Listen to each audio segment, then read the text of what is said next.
में साड़ी दे साड़ी दो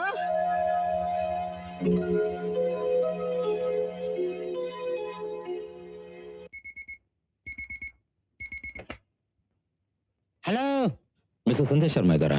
ಅಮ್ಮ ಅವರು ಮನೇಲಿ ಇಲ್ರಿ. ಎಲ್ಲಿ ಹೋಗಿದ್ದಾರೆ? ಗೊತ್ತಿಲ್ಲ.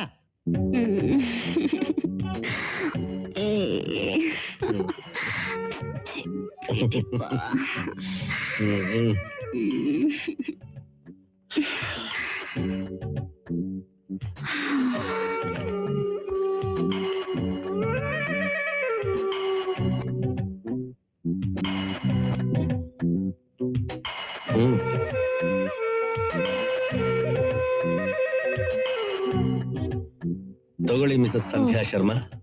ಇಂಥ ಸಮಯದಲ್ಲಿ ಅವ್ರ ವಿಷಯ ಯಾಕೆ? ಮಿಸಸ್ ರಾಜೇಂದ್ರ ಪ್ರಸಾದ್ ಅಂತ.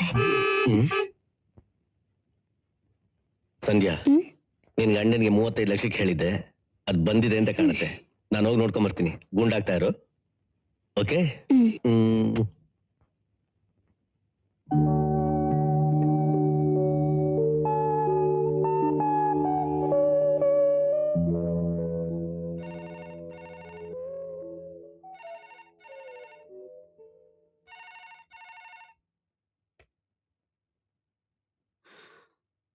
ಹಲೋ ಕಾರ್ತಿಕ್.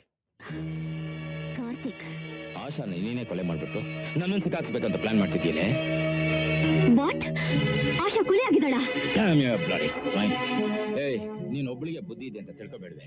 ನೀವಿಬ್ರು ಬಂದು ಆಶಾ ಕಿಡ್ನಾಪ್ ಬಗ್ಗೆ ನನ್ನ ಹತ್ರ ಮಾತಾಡಿದ್ದನ್ನ ವಿಡಿಯೋ ಕ್ಯಾಸೆಟ್ ಮಾಡಿಟ್ಟಿದ್ದೀನಿ. ಆ ಸಾಕ್ಷಿನ ಇಟ್ಕೊಂಡು ಆಶಾ ಕೊಲೆನ ನೀನೇ ಮಾಡಿದಂತ ಸಾಬೀತು ಮಾಡ್ತೀನಿ. ನಿನ್ಗೆ ಗಲ್ಲು ಶಿಕ್ಷೆ ಗ್ಯಾರಂಟಿ.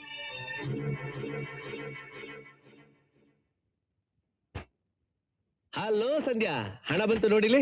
ನಿನ್ ಗಂಡ ಹೇಳಿದಾಗೆ ಮತ್ತೆ 35 ಲಕ್ಷ ರೂಪಾಯಿ ಕಳಿಸಿದಾನೆ.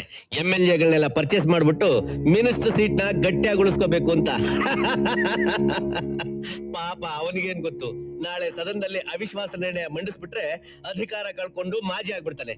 ಆಗ ನೀನ್ ಅವ್ರಿಗೆ ಡೈವರ್ಸ್ ಕೊಟ್ಬಿಡು, ಮಾಜಿ ಗಂಡ ಆಗ್ಬಿಡ್ತಾನೆ. ನಾಳೆ ಈ ರಾಜ್ಯಕ್ಕೆ ನಾನು ದೊಡ್ಡ ಮಂತ್ರಿ ಆಗ್ತೀನಿ. ಆಗ ನಾವಿಬ್ರು ಸರ್ಕಾರಿ ಖರ್ಚಿನಲ್ಲಿ ಲಂಡನ್ ನಲ್ಲೋ ಪ್ಯಾರಿಸ್ ನಲ್ಲೋ ಮದುವೆ ಮಾಡ್ಕೊಂಡು ಜಾಮ್ ಜಾಮ್ ಅಂತ ಸುತ್ತಾಡ್ಕೊಂಬರೋಣ. ಏ ಬೆಪ್ಪು, ನಾನ್ ಮಾತಾಡ್ತಾನೆ ಇದ್ದೀನಿ, ನೀನ್ ಸುಮ್ಮನೆ ನಿಂತಿದೀಯಲ್ಲೇ. Come on darling.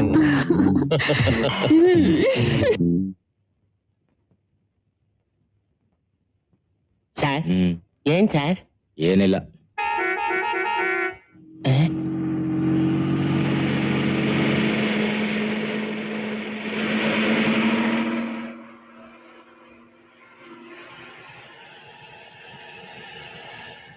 ಸರ್,